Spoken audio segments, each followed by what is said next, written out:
umatnya Nabi Shallallahu Alaihi Wasallam. Di dalam Al-Quranul Karim ada dua surat yang sangat pendek yang antum semua hafal. Pertama suratul Fil dan yang kedua surah Quraisy. Yakin antum hafal surat ini karena paling pendek. Di dalam suratul Fil Allah Subhanahu wa taala menggambarkan bagaimana Allah Subhanahu wa taala menghancurkan tentara Abrahatul Asram yang hendak menggempur Ka'bah. Dan Allah Subhanahu wa taala jadikan mereka ka'asfi ma'kul, seperti daun yang dimakan ulat. Tidak ada yang tersisa dari pasukan Abraha kecuali dibinasakan. Adapun yang hidup dan berhasil lari, mereka dikehendaki Allah untuk menceritakan kisah itu, tetapi juga berakhir dengan kebinasaan. Lalu apa tujuan Allah Subhanahu wa taala menghancurkan Abrahatul Asram di sebuah lembah yang disebut dengan Wadil Muhassir? Wad artinya lembah, Muhassir itu pengepungan, lembah pengepungan. Tujuan Allah Subhanahu wa taala menghancurkan Abrahatul Asram, tujuannya adalah li'ila fi Quraisy, ila fihim rihlatash syita'i was-sayf. Tujuannya untuk ilaf itu mempersatukan orang-orang Quraisy yang sebelumnya bercerai-berai. Dengan peristiwa Abrahatul Asram itu orang-orang Quraisy jadi bersatu, dan mereka diberikan nikmat oleh Allah Subhanahu wa taala, dua nikmat yang sangat besar. Pertama, at'amahum min ju', yang kedua, wa amanahum min khauf. Pertama, Allah limpahkan rizkinya sehingga tidak ada orang kelaparan. Yang kedua, Allah berikan keamanan. Ma'asyiral muslimin yang dimuliakan Allah Azza wa Jalla, maka ketika Allah Subhanahu wa taala menghancurkan Abrahatul Asram, ya, karena Abraha tidak mungkin menghancurkan tanah haram, karena tanah haram adalah baladun amin, negeri yang sangat aman, yang Allah Subhanahu wa taala firmankan, wat-tini waz-zaitun wa turi sinina wa hadzal baladil amin. Haram itu negeri aman, dan di situ akan lahir dari seorang wanita yang namanya Aminah. Aminah itu artinya aman. Seorang nabi, penutup para nabi dan rasul, yang membawa keamanan bukan hanya bagi penduduk Mekah, tetapi bagi seluruh manusia. Wa ma arsalnaka illa rahmatan lil alamin. Tidaklah kami utus engkau wahai Muhammad kecuali menebar rahmat. Di mana? Di seluruh semesta alam, jinnya ataupun manusia. Makanya kalau kita lihat nama-nama yang terlibat di dalam kelahiran Nabi Shallallahu Alaihi Wasallam, pertama tentu ayahnya Abdullah, yang kedua Aminah, yang ketiga Suwaibah, aulanya Abi Lahab, kemudian yang keempat Halimah Sa'diyah. Empat orang ini memiliki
bu'istu liutammima makarihal akhlak, aku diutus untuk menyempurnakan akhlak manusia. Dan Suwaibah diambil dari sawab, artinya pahala. Karena Nabi Shallallahu Alaihi Wasallam berhak untuk mendapatkan pahala, dan siapapun yang mencintai Nabi Shallallahu Alaihi Wasallam pun akan mendapatkan pahala. Karena tidak sempurna seseorang sampai Rasul lebih dicintai dibandingkan dirinya, orang tuanya, anak-anaknya, hartanya, sampai seluruh manusia di permukaan bumi yang dia cintai. Kapan Nabi Shallallahu Alaihi Wasallam lahir? Masyaallah muslimin yang dimuliakan Allah Azza wa Jalla, Nabi Shallallahu Alaihi Wasallam lahir pertama di hari Senin. Hari Senin ini adalah hari lahirnya Nabi. Dan itu berdasarkan nas.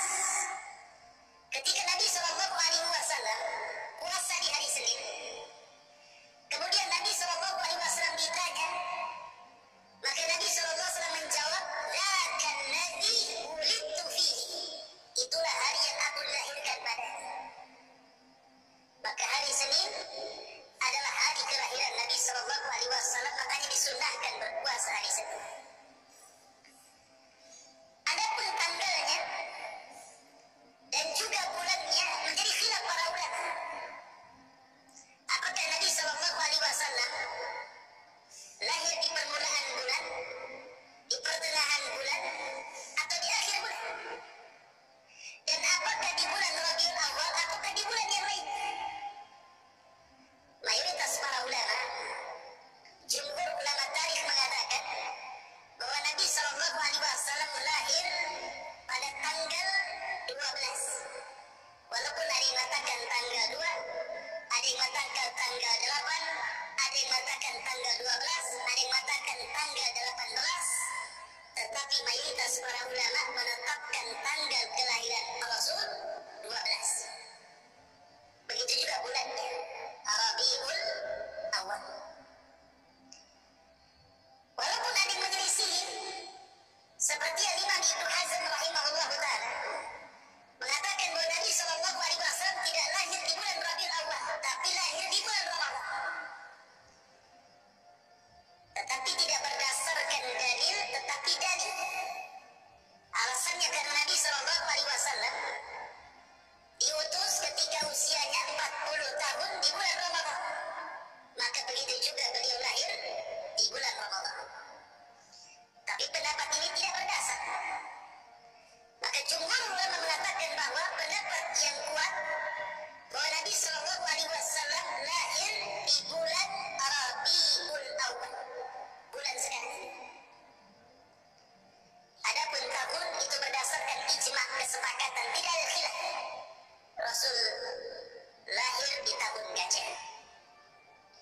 Berarti secara singkat Nabi Shallallahu Alaihi Wasallam lahir di hari Senin di tanggal 12 di bulan Rabiul Awal di tahun gajah. Itulah tanggal, bulan, hari, dan tahun kelahiran Nabi Sallallahu Alaihi Wasallam. Ma'asyiral muslimin yang dimuliakan Allah Subhanahu wa Ta'ala, ketika Nabi Sallallahu Alaihi Wasallam lahir, Habrul Yahud, pembesar Yahudi yang ada di Madinah, mendatangi seluruh kabilah-kabilah Yahudi yang ada di Madinah. Karena ketika itu di Madinah dipenuhi dengan orang Yahudi, ada Bani Quraidah, ada Bani Nadir, ada Bani Quraidah. Dikumpulkan malam itu. Kemudian Habrul Yahud, pembesar Yahudi, mengatakan, "Afikum maulud?" Apakah ada di antara kalian yang melahirkan seorang bayi? Rupanya tidak ada di malam itu yang melahirkan satupun dari orang Yahudi yang melahirkan bayi. Kenapa pembesar Yahudi ini keluar mengumpulkan orang-orang Yahudi? Karena di malam kelahiran Nabi Shallallahu Alaihi Wasallam itu muncul bintang yang disebut dengan Najmu Ahmad, bintang Ahmad, dan itu tidak diketahui kecuali orang-orang Yahudi. Makanya kemudian pembesar Yahudi berkumpul bertanya kepada orang-orang Yahudi, "Afikum maulud? Apa di antara kalian yang dilahirkan dari anak-anak kalian?" Atau lain juga ada.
ratusan tahun sampai mereka bersabar dengan cuaca ekstrim Madinah.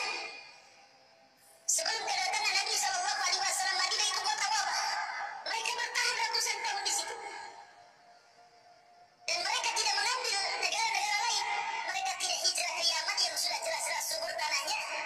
Tidak juga kemudian menetap di Syam, yang sudah jelas-jelas memang Syam itu kota yang sangat maju. Tapi mereka kemudian malah memilih di Madinah. Karena mereka berangan-angan akan lahir seorang nabi dari Bani Israel dan Madinah itu tempat munculnya. Rupanya tidak ada seorang nabi dari Yahudi yang lahir dari bangsa Arab. Makanya dia mengatakan zahaba nubuwwatu Bani Israel. Sudah hilang kenabian dari Bani Israel, sudah diambil orang Arab. Itu pula yang menyebabkan orang-orang Madinah itu masuk Islam. Kenapa orang-orang Ansor itu masuk Islam?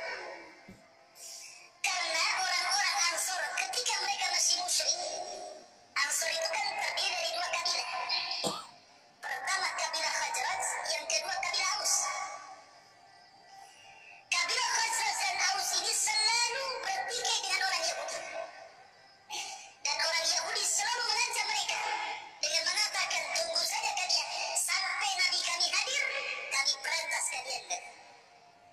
Sehingga Khazraj dan Aus mendapatkan banyak informasi tentang kenabian. Makanya ketika kemudian datang musim haji, haji ala musyrikin, Nuqaba dari Khazraj dan Aus, para pembesar Khazraj dan Aus, mereka berangkat ke Mekah. Kemudian mendengar bahwa di Mekah itu ada seorang yang mengaku nabi. Karena mereka sudah dapat informasi dari orang-orang Yahudi, mereka ingin kemudian melihat nabi itu. Rupanya apa yang selama ini dibicarakan orang-orang Yahudi ada pada Nabi Shallallahu Alaihi Wasallam. Sebab itulah mereka tidak ragu-ragu masuk Islam. Kemudian setelah mereka pun yang sedikit ini masuk Islam, mereka pulang